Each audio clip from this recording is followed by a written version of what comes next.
All right, so for the next couple examples, we're going to play that same game of is it a function?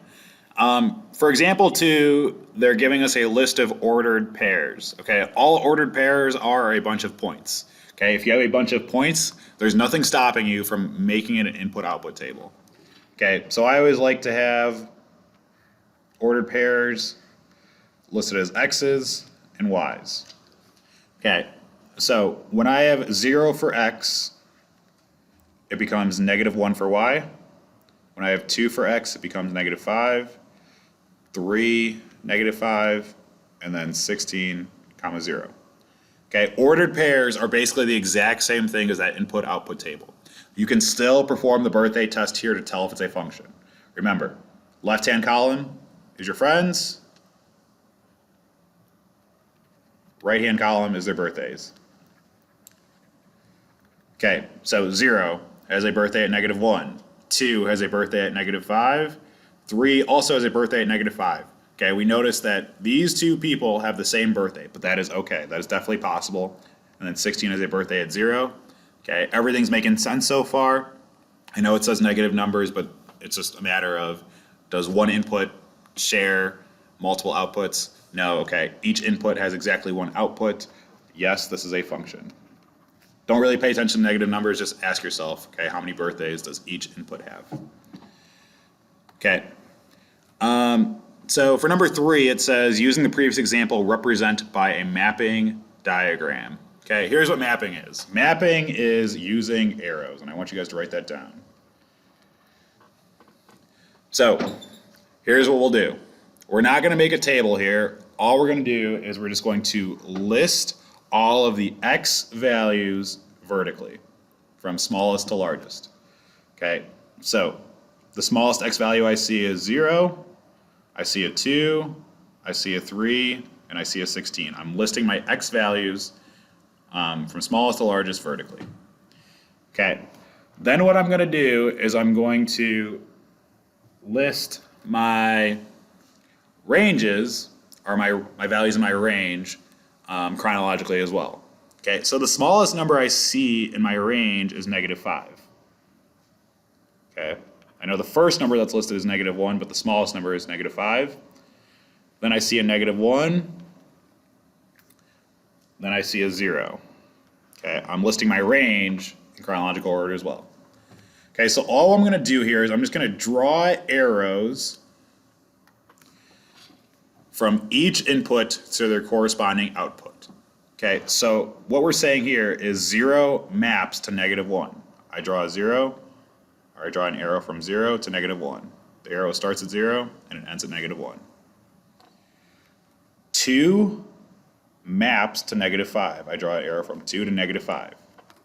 3 also maps to -5. So I got 2 arrows pointing to -5, but that's perfectly okay. And then the last thing I see here is 16 maps to 0, like so. Okay, so when it says draw a diagram by mapping, all it's saying is list your x's vertically, list your y's vertically in chronological order, then draw arrows to each of those corresponding things. Okay, then it also says to list the domain and range. Whenever you list the domain and range, got to be in set notation. Domain is x, list them in chronological order. There's a 0, there's a 2, there's a 3, and there's a 16. Close the brackets. Range, listed in chronological order. There's a -5, there's a -1, there's a 0. Do not repeat any of the numbers, list them in chronological order, close them in brackets. Okay, once again, we're going to play that game. Is it a function or is it not a function? Okay, and what I could also do is I could also give you a graph. Okay, so here is something you guys might have heard before. To tell if something is a function based on a graph, you'll perform something called the vertical line test. Okay, if a vertical line intersects the graph of a relation more than once, then the relation is not a function. Okay, so here are 2 examples. What you can do is if I give you a graph and I ask you, is it a function, you can draw vertical lines, just straight up and down lines through the entire picture. And if at any point any of those vertical lines cross the graph more than once, it's not a function. So for this first one, whenever I drew my vertical lines, all of them crossed the graph exactly one time. Okay, because none of those vertical lines cross the graph more than once, this is a function. Yes, this is a function. But if we compare it to the next one, this S-shaped looking graph, when I draw my vertical lines, what do we notice that happens?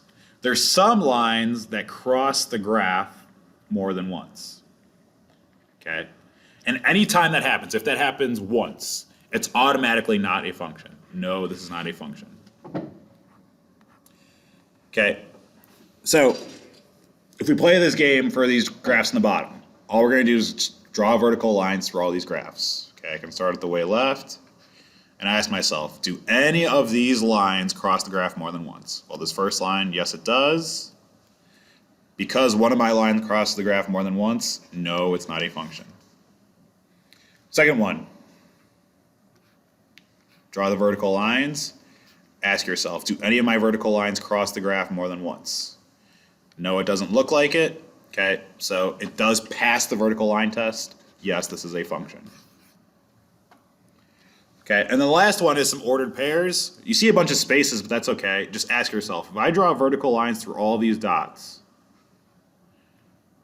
are any of these dots stacked on top of each other? No, it doesn't look like it. Because none of the dots are stacked on top of each other, a vertical line doesn't pass through multiple dots at the same time. Yes, this is a function.